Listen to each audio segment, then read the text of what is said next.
A very short introduction for this one. Ben is going to tell us why all developers are horrible. Oh no. You were supposed to add it in a light-hearted manner. Anyway, as is, so this is the first session for the Sunday. So that means you guys have sat through a whole Saturday worth of sessions. Then you've gone out, you've eaten cake, you've had dinner, you've gone and had some drinks, you had your kebabs, had a few more drinks, and sat in the taxiway home. So essentially, thanks for rocking up. Thanks for pulling yourselves out of bed. And thanks for staring at this guy who's staring blankly back at you. Now, just jump along. Today I'm going to talk about why we hate each other, essentially. And when I say we, I'm representing sysadmins. Or I may say sysops. I'll interchange those two quite a bit. Now, I represent Anchor. And we're a local hosting mob, and we've been in the game for about 10 years. So we've dealt with a couple generations of developers, and we've had reasons to hate each one. Now at Anchor, we have a few motivations here. We want to do a few things for you guys. We want to give you hosting. But, that's all well and good. They got the bread and butter. But it's not interesting. What we really want to do is do complex stuff. So if you come us with a challenge, that's great. We want that challenge. So we want to represent complex systems, and we want to present high availability systems. So we want you to try and challenge our systems. We try and hurt them. Now, some of the mobs that have come about to do that to us, one is GitHub. We had a good time trying to get them out of their current place. A US mob called GroupMe. They're an interesting stack. They came off Heroku. And another one called StockTwits. And I use those three because it gives an idea of the scale. We work everywhere from mom and pop stores, from everywhere from a fish and chip store with an online menu all the way up to these US multinationals. Now, who am I? I'll come back to this.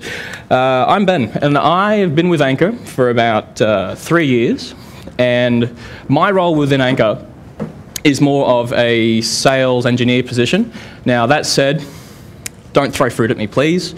I do have a technical background. We don't actually have any salesy people at Anchor. I actually help with developing some of these solutions.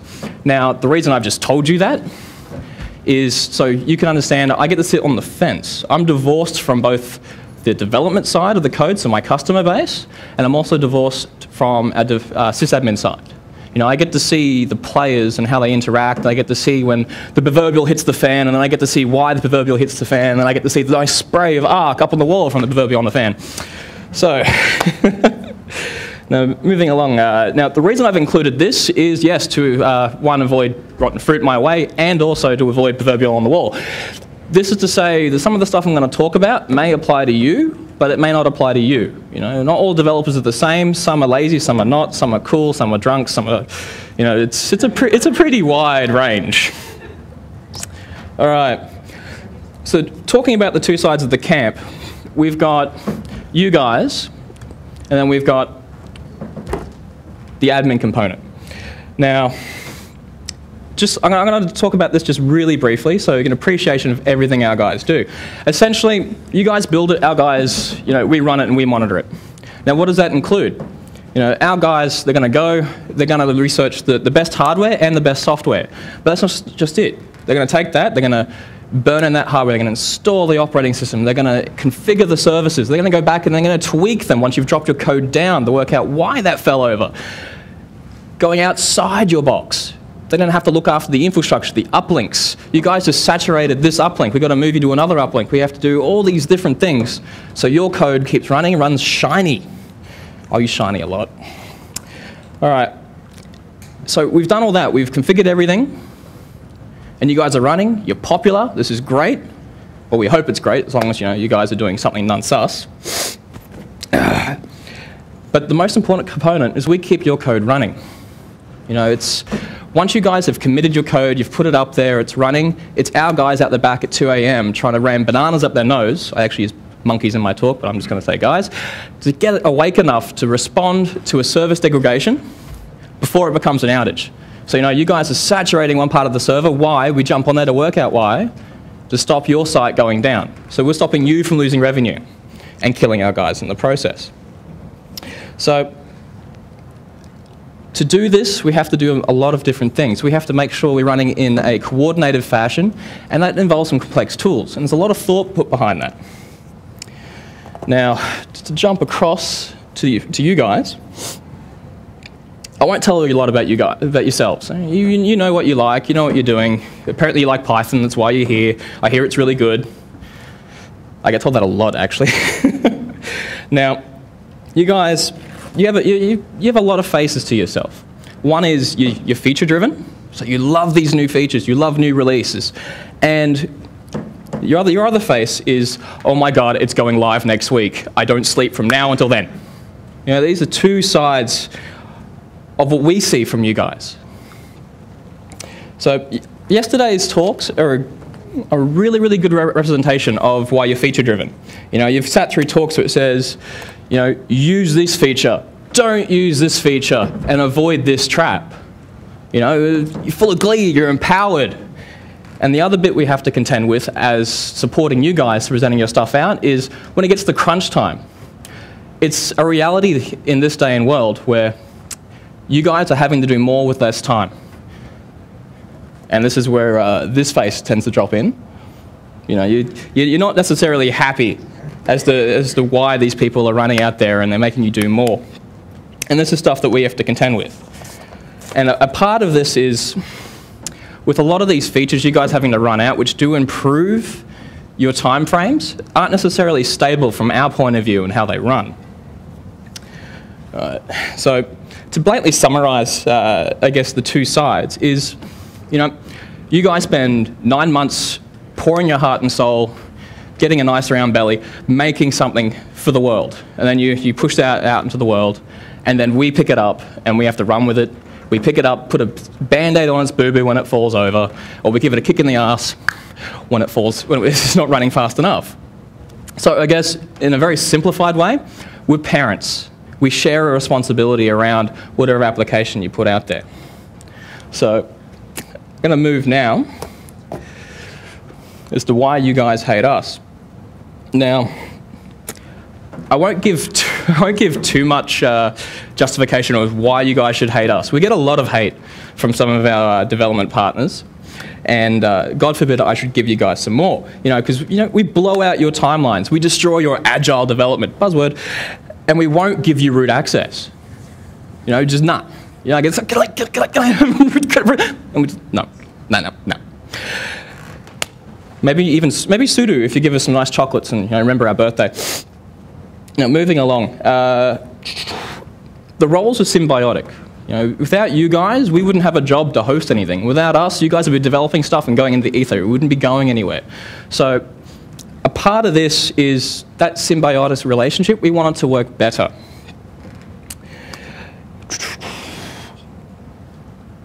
I've used two different things now. I've used symbiotic and I used marriage. Now, if we go back to the marriage, if we look at marriages in this country, 50% of all first marriages will fail. And this can also be correlated to relationships between developers and admins.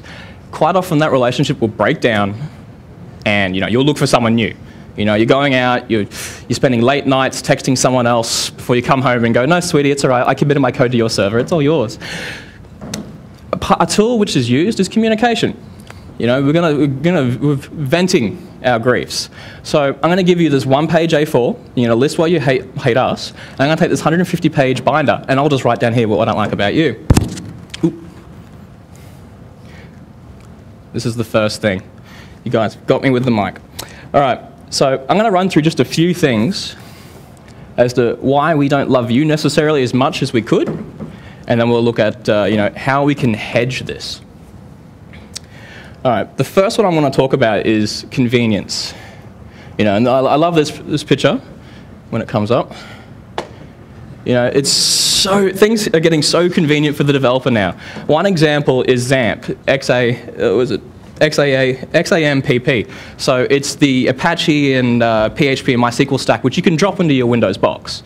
And there was actually a talk last year from one of my partners just around the mini stack, about the freedom you get for running this.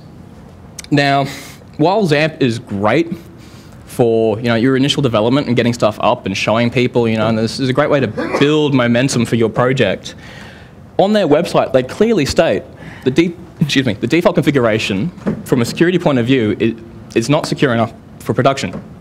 Don't use it. However, this doesn't seem to make it back to a lot of developers. They skim over this, but it doesn't really take root because they're so empowered about having this mini stack. I've installed it, it's there, I'm programming, I can see things. There, you can see things. There, see, I am powered. And this message just doesn't make it through. And then when it gets to production, they're so in love with the freedom and the convenience they've all got with this, is they demand it put down onto their server. So for us, the complication is, 1, is it stable? 2, will it scale? 3, when it falls over, and it will, and it does, what kind of reporting do we get back from that? How do we go then do a root cause analysis to find out why it didn't scale? We really don't want to. So I've got a good swab of examples back at work with customers who have asked to run this on their Windows box.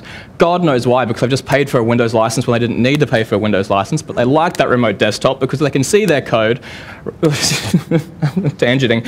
Anyway, so that's my first grievance, is the convenience. And this conveniently moves on to the next, which is comprehension. So with the stack, there's not a lot to think about with that mini stack. I install it, it runs, it goes. I don't have to think much more about that. I think about my code, and that's great, because that's my motivation, is my code, or your code. So I've discussed the stability, but for us, with the lack of comprehension for some of these stacks, it's diminished a little bit of the respect that you used to have for your sysadmins. A lot of time, these guys put a lot of time into researching, deploying, testing, breaking, kicking in the nads, trying to work out what's going to break that stack. So for when you guys deploy, it deploys well. Now, I'm not saying it's not exclusively one way. With lack of respect coming one way, it does flow back the other way, and you get this escalation. And for one server I actually do a lot of work on, which is for a not-for-profit, I got asked, okay, it's a Rails site, why are we running pre-3.1, and is it intentional? And I've replied, yeah, because 3.09 is the stable release, and I know 3.1 will fall over if you look at it funny. And this is the response I got.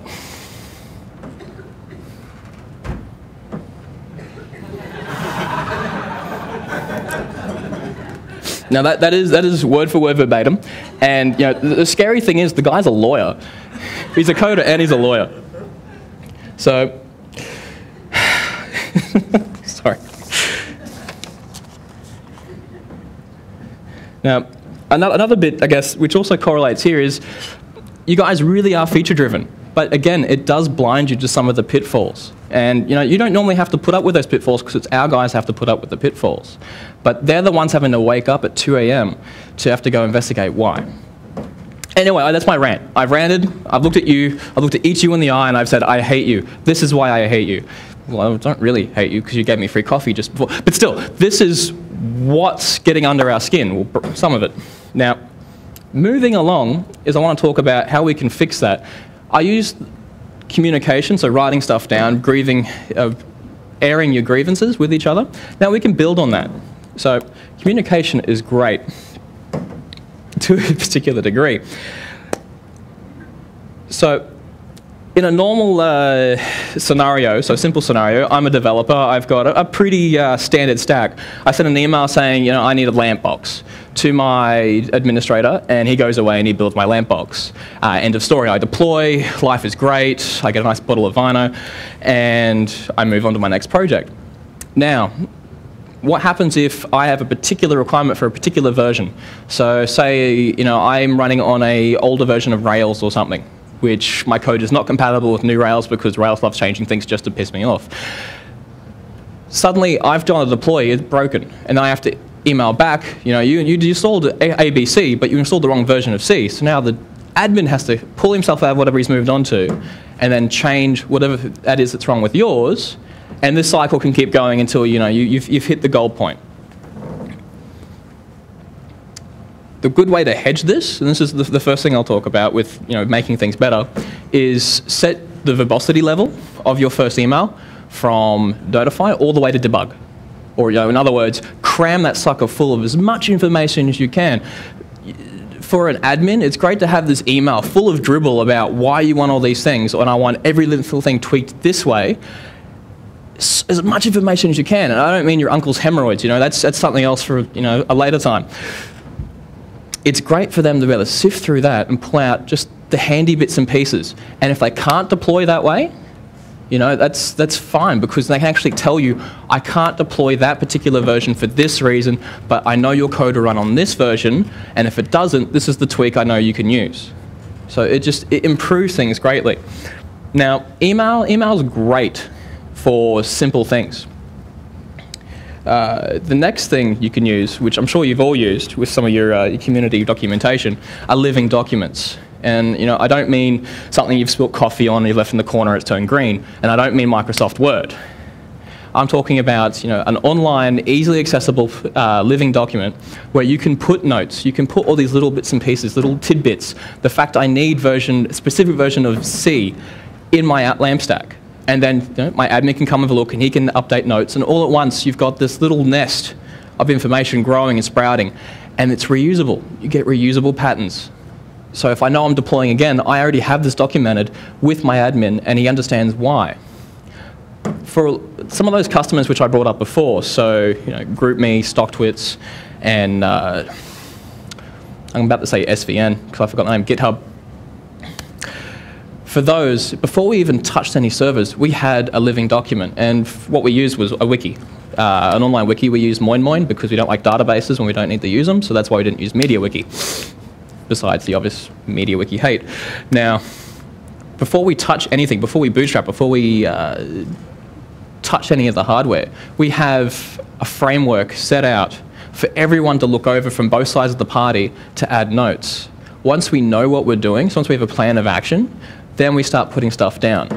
And then we get these reusable patterns again, and we can lift stuff out and put it down. And the most important thing with that is we get the whys.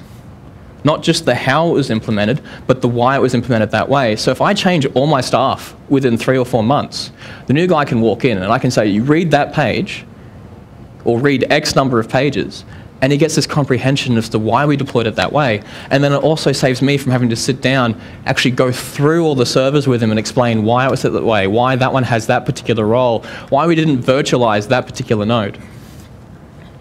Anyway, the next, that's the first point. That's communication. Email and wikis. Go nuts with them.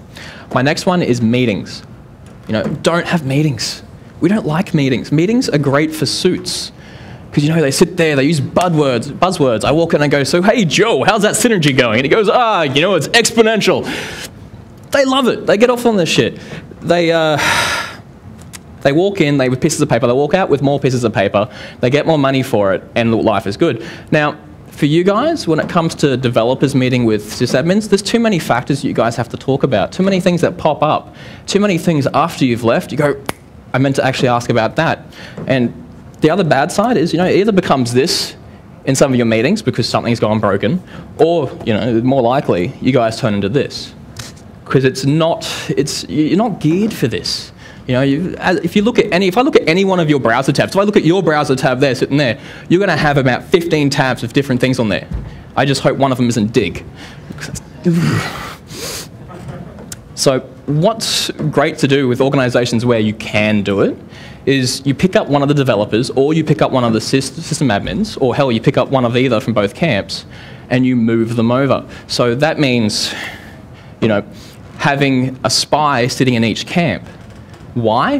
Because it breaks down these barriers. It pulls away, the stagnation of, you're not a developer, so I can't talk to you. And the fact that you guys are physically separated helps compound that. By getting rid of that, should I stop walking? Okay.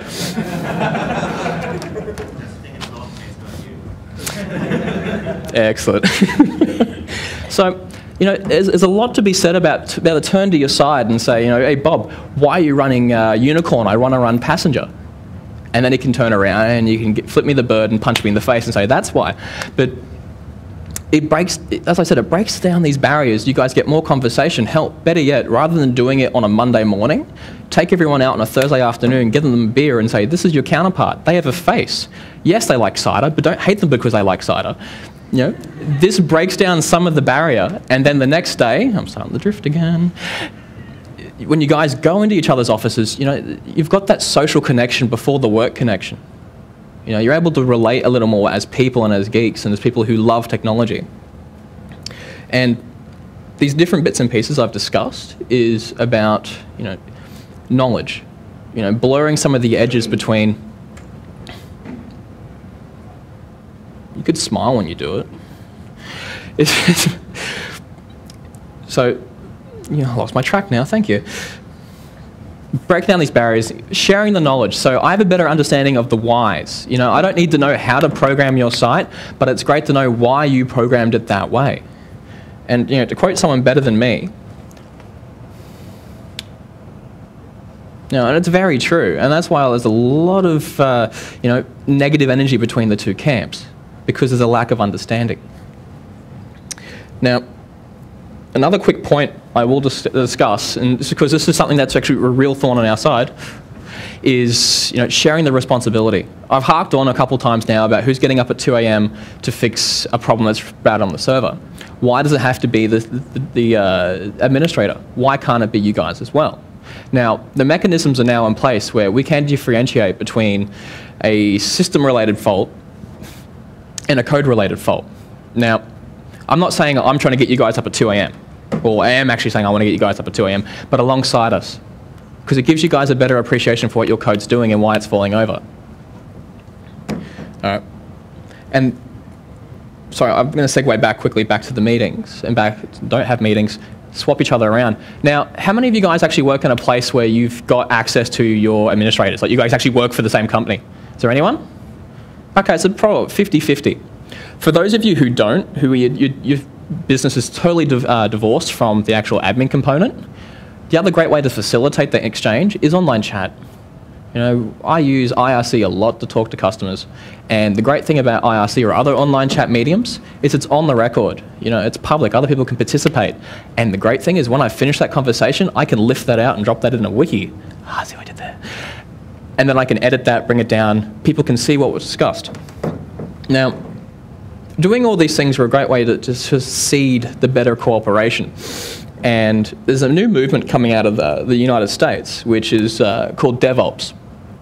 Now, over there, they tend to call their admins sysops, because they're system operators. And this is the melding of the developer and the sysop.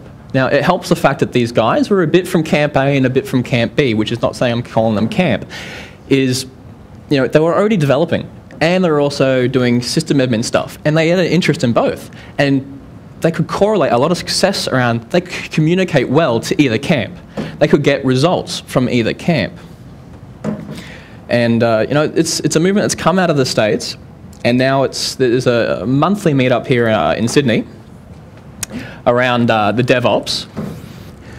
So these guys, they get together. I hope they don't drink too much beer, but they do drink a lot of beer, and they have a lot of talks ranging from the latest Python release and what it can do, all the way to this is my system stack, this is why I run it, this is how I do my HA. So you get a great range of content that you guys can pick and choose, take away, and get an appreciation for what each other do. The next one is building up from the meeting is the Dev Days similar con to this, where it's everything. So you will have Python talks there, you have all these different things. So does anyone want to get those URLs before I go? No? No? Pushing the button? No. Excellent. All right. I have a couple of minutes left, 5 minutes left. So, if anyone actually has a question for what I've just rambled at you guys, and, you can get the wiper and put, oop. I'm about to get some fruit thrown at me.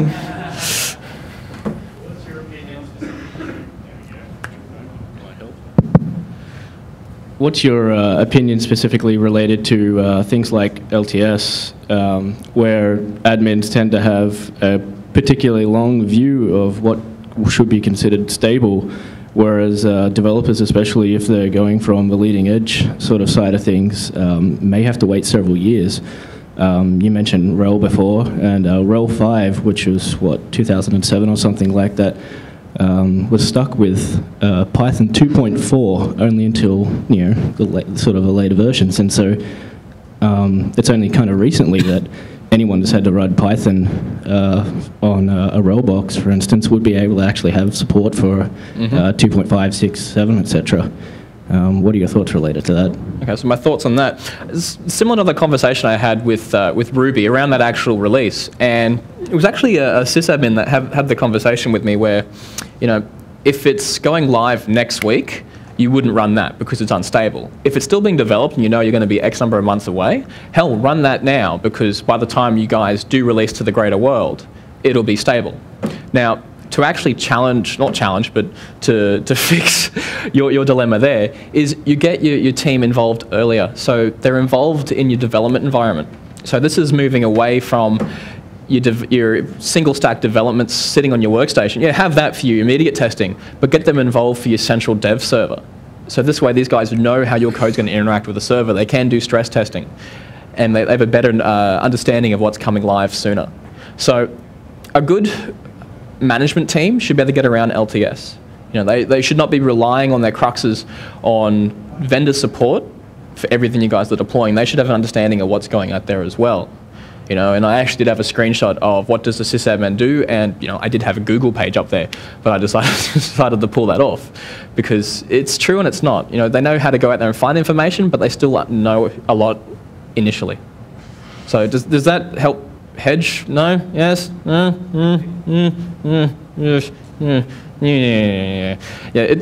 it's hard. It's all around supportability.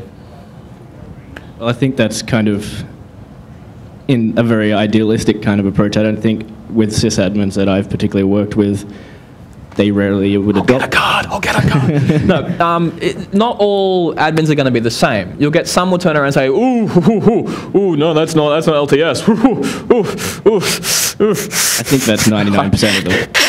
And they won't touch it.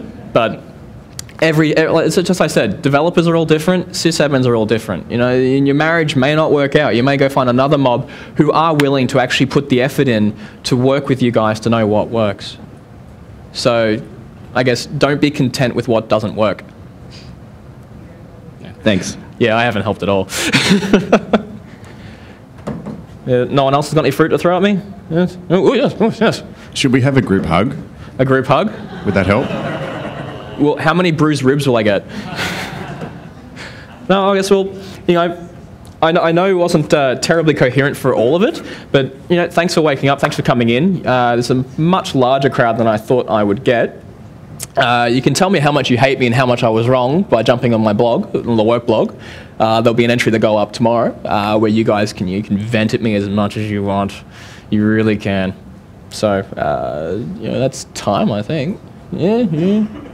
If there's no more questions, thank you very much, Ben. All right, thanks, guys.